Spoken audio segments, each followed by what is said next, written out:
Hi. So this week we're going to talk about appraisals. Last week we talked about the inspection, which was the buyer's opportunity to get to know the house. And this week on appraisals, this is the bank and the buyer's opportunity to get to know more about the value of the house. So when the offer came in, if it was financed, we probably talked about appraisal because most lenders require an appraisal with the loan. Like, just count on it. If the buyer is financed, count on an appraisal. It's not a bad thing.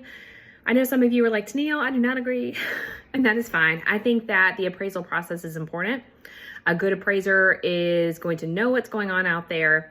We will have been prepared. We will have studied the market. We know what's going on out there. So usually there are no surprises. Once in a while, there's a crazy thing that happens, but that's not the norm, okay? So we get through the inspection period.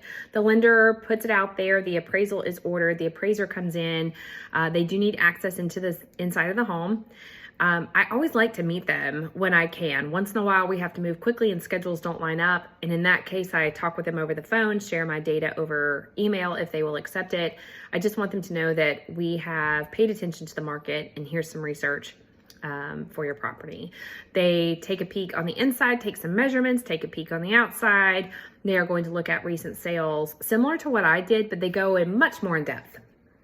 There's a lot more information. This is going to be a multi-page document, not a grid, but it's going to go back to the lender and say, here is the market value to the dollar amount, whereas our market analysis was a range. So when that comes in, if it is at or above value as the seller, you're probably going to get a thumbs up and say, we're good to go, appraisal passed. The question's always, well, what was it?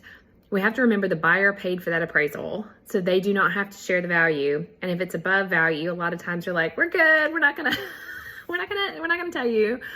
But sometimes we do get that information. If it is below what the contract price is. So let's say the contract price was $500,000 and the appraisal came in at $480,000. There are multiple ways that we can handle that $20,000 discrepancy, but it's really going to depend on what we negotiated up front. So like I said, if it's a financed offer, we probably talked about that appraisal up front. So you know whether or not there's a contingency that gives the buyer the right to renegotiate, or if the buyer, they may have waived it and said, we understand there's an appraisal, but we're going to pay this for the house no matter what.